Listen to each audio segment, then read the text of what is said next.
This is my 1994 Buick LeSabre. I bought this car brand new back in October of 1994. The car right now has just under 172,000 miles on it, and it's basically original. It's never been involved in an accident. The transmission is original. The only thing I did to that was change the filter a few times over the course of the 24 years that I've owned this car, and taken it into the oil shop and had the transmission completely flushed with a machine called a T-Tech. And the engine has been equally very reliable. The only thing that it did have that was an issue related to the lower intake manifold gaskets. And these old General Motors vehicles with the 3.8, it's known throughout the industry that lower intake manifold gasket will fail, and when it does, the oil and coolant will mix, and the coolant will get into the oil, and as a result it will seize the engine. So I took the initiative and actually replaced that on my own a few years ago, and the gaskets were in fact failing, so it was good that I did that. The only thing that really has been problematic with this car is something called the subframe bushings, which actually there are 4 of them, 2 on the driver's side just behind the front wheel, and on the passenger side 2 over there. And what these bushings and bolts do is they support the front subframe, which holds the engine in the front end of the car. It's bolted right to the unibody or the back end of the car.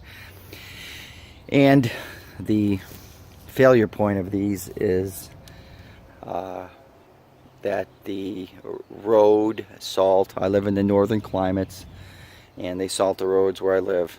Salt gets in there, and over the course of many years it corrodes these bolts, and when the bolts fail, if 2 on one side fail, the subframe with the engine weight will drop down, and you will lose control of your car.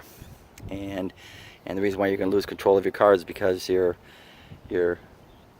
steering mechanism will fail, and that will not be good. So I also took the initiative, went underneath the car, and one of mine actually was gone. So I replaced all of them, and I did another video on YouTube. You can take a look at that. The one thing I wanted to show you today actually is on the back end of the car.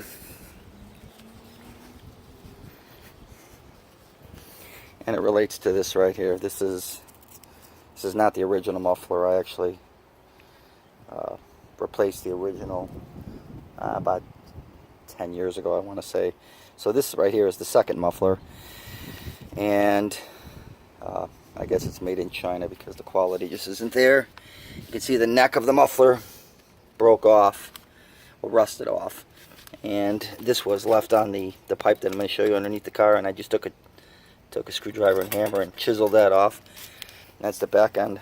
I snapped that off the tailpipe, and this actually supports the tailpipe and the whole muffler up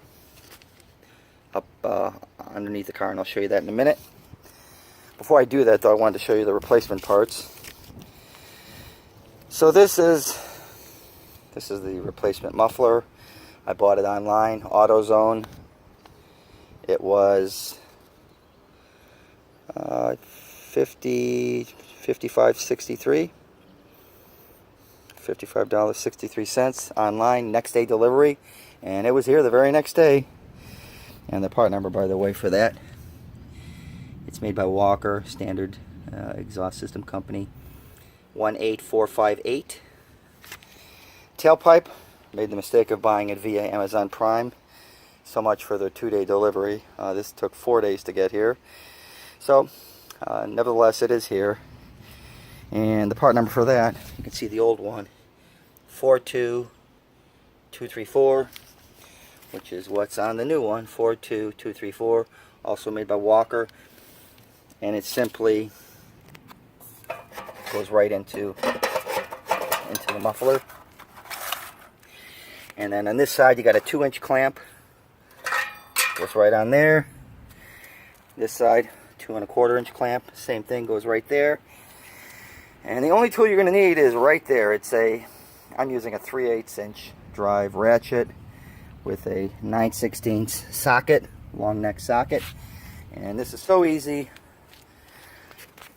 All you have to do is chronate the car with the muffler put together, meaning that tailpipe that I showed you, and that support bracket that's on the muffler goes right through here, and that holds up the tailpipe and this end of the muffler. This thing right here goes right through here, through the back end. And then once you get that in place, you slide the other end of the muffler, and it fits over this pipe. Goes on for about 2 inches right to there. And by the way, this pipe is all original. I just pried off that remnant that I showed you and took a wire wheel, cleaned it, and it's in outstanding shape, not rusted, so I'm going to reuse it. But the muffler goes right on there. You put the clamp, that 2 1/4-inch clamp on here, tighten the bolts down, and then after making the adjustments with the tailpipe, you tighten that there it is, that 2-inch U-clamp. You tighten that one down and you're done. This thing shouldn't take me more than 15 minutes. So, hope this helps, and should save you anywhere from 50 to 75 bucks in labor charges and time in taking it in at the local auto shop or auto muffler shop.